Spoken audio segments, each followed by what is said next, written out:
ये आकाशवाणी रायपुर है। छत्तीसगढ़ी समाचार बुलेटिन के संग मीनल तिवारी के जय जोहार। अब सुनाओ आज के प्रमुख समाचार। मुख्यमंत्री विष्णुदेव साय आज विधानसभा में घोषणा करीन कि कोल परिवहन और परमिट लेके कामकाज ला ऑनलाइन करे जाही। श्री रामलला दर्शन योजना में आज दुर्ग रेलवे स्टेशन ले आस्था स्पेशल ट्रेन अयोध्या बर करेगी रवाना। और थल सेना में आने पद में अग्निवीर सैनिक मन के भर्ती बर काली 8 फरवरी ले ऑनलाइन अर्जी के काम होही शुरू। अब समाचार विस्तार ले। मुख्यमंत्री विष्णुदेव साय आज विधानसभा में घोषणा करीन कि कोल परिवहन और परमिट लेके कामकाज ला ऑनलाइन करे जाही। एकर ले पहली कांग्रेस सरकार ये कामकाज ला ऑफलाइन कर दे रहीस। आज विधानसभा में भाजपा विधायक राजेश मुणत ध्यानाकर्षण सूचना ले ये मुद्दा उठाइन। जवाब में मुख्यमंत्री बताइन कि ये पूरा प्रक्रिया ला अब ऑनलाइन करे जावत है। खबर के मुताबिक कांग्रेस सरकार में छत्तीसगढ़ में कोल लेवी के नाव में करोड़ों रुपया के वसूली करे जाए के मामला ईडी उजागर करे रहीस। ये मामला में कतकोन अधिकारी और आने मनखे मन ला गिरफ्तार करे गे है। खाद्य मंत्री दयालदास बघेला कहने कि प्रदेश में समर्थन कीमत और राज्य सरकार के उपार्जन मूल्य में अंतर की राशि के भुगतान जल्दी किसान मन ला करे जाही। एकर बर कृषक उन्नति योजना में 12,000 करोड़ रुपया की राशि के प्रावधान अनुपूरक बजट में करे गे है। उमन बताइन कि मोदी के गारंटी ला पूरा करे बर राज्य सरकार किसान मन ले 21 कुंटल एकड़ पाछू धान बिसाए है और धान के उपार्जन मूल्य 3100 रुपया कुंटल तय करे है।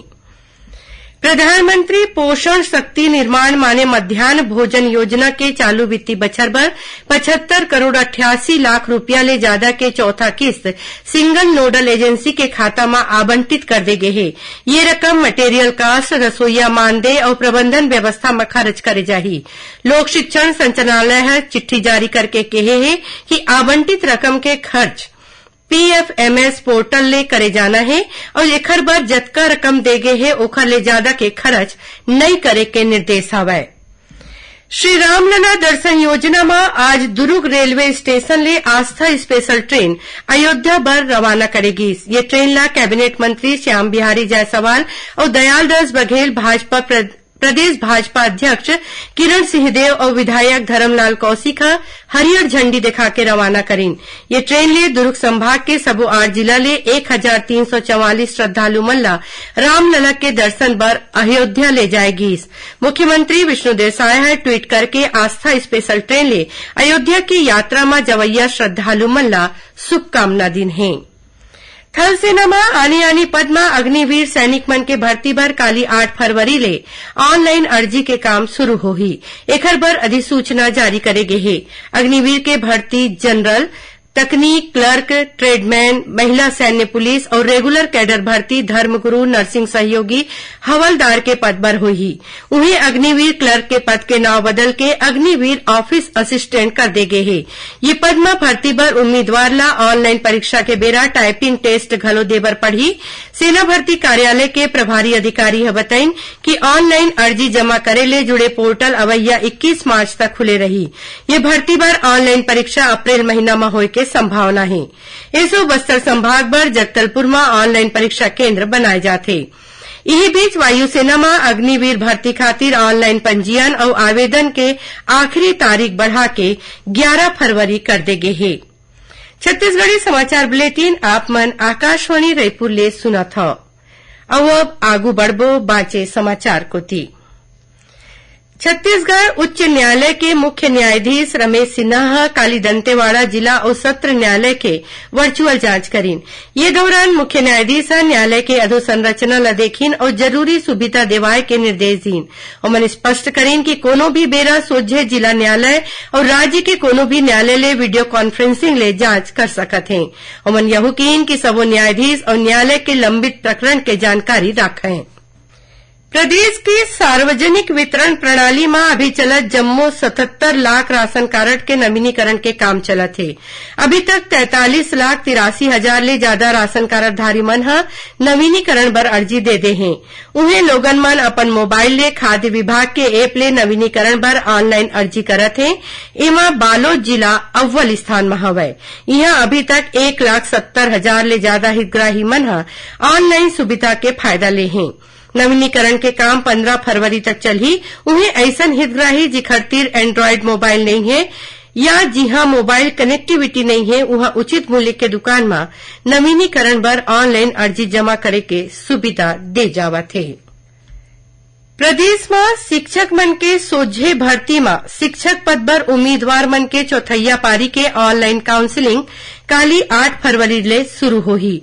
ये काउंसलिंग स्कूल शिक्षा विभाग के वेबसाइट ले 10 फरवरी तक करे जाही। एमा 1342 उम्मीदवार ला शामिल करे गे हे।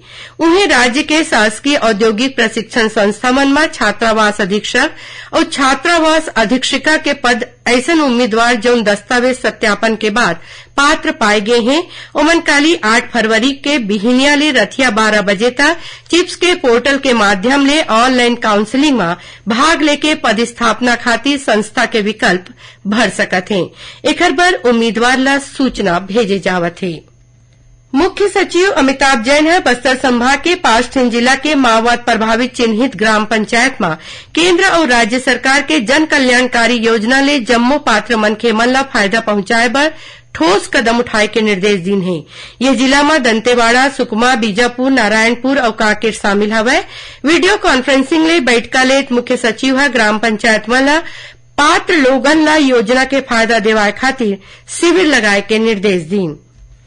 भारतीय जनता पार्टी है शक्ति वंदन अभियान में देश भर में 10 करोड़ ले ज्यादा माई लोगन मन ला विकसित भारत के संकल्प ले जोड़े के लक्ष्य राखे है। ये जानकारी शक्ति वंदन कार्यक्रम के प्रदेश संयोजक प्रबल प्रताप सिंह जुदेव आज रायपुर में एक पत्रकार वार्ता में दीन। उमन किहिन की ये कार्यक्रम ले समाज के वो वर्ग तक पहुंचे के प्रयास करे जाते जो सामाजिक काम ले जुड़ के लोगन के मदद करत हैं।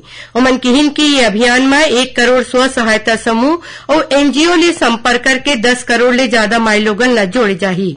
एमा छत्तीसगढ़ ला 3.5 लाख ले ज्यादा समूह ले 8 लाख माई लोगन ला जोड़े के लक्ष्य राखे गए हैं।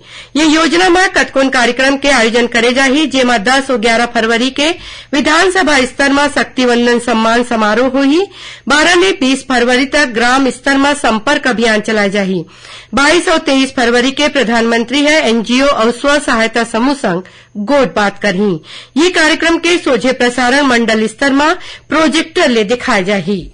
आकाशवाणी के समाचार सेवा प्रभाग रायपुर अपन आने क्षेत्रीय समाचार इकाई मन में पूर्णकालिक अनुबंध के आधार में संपादकीय कार्यकारी और समाचार वाचक सह अनुवादक के रूप में नियुक्ति बर अनुभवी उम्मीदवार ले अर्जी मंगावत हैं। एकर जम्मो जानकारी newsonair.gov.in वैकेंसीज में हवय। अर्जी जमा करे के आखिरी तारीख 8 फरवरी राखे गए है। ये अनुबंध 2 बछर बर हवय। आवेदक के उम्र 58 बछर ले ज्यादा नहीं होना चाहिए। उखर मंतिर पत्रकारिता में स्नातकोत्तर उपाधि या फिर स्नातकोत्तर डिप्लोमा के संगे संग कोनो समाचार संगठन में 3 बछर के कामकाज के अनुभव होना जरूरी है। आखिर में प्रमुख समाचार एक घाव फेर। मुख्यमंत्री विष्णुदेव साय आज विधानसभा में घोषणा करीन कि कोल परिवहन और परमिट लेके कामकाज ला ऑनलाइन करे जाही। श्री रामलला दर्शन योजना में आज दुर्ग रेलवे स्टेशन ले आस्था स्पेशल ट्रेन अयोध्या बर करेगी रवाना। और थल सेना में आने पद में अग्निवीर सैनिक मन की भर्ती बर काली 8 फरवरी ले ऑनलाइन अर्जी के काम होही शुरू। एकरी संग छत्तीसगढ़ी समाचार बुलेटिन यहीं सिरावत है। जय जोहार।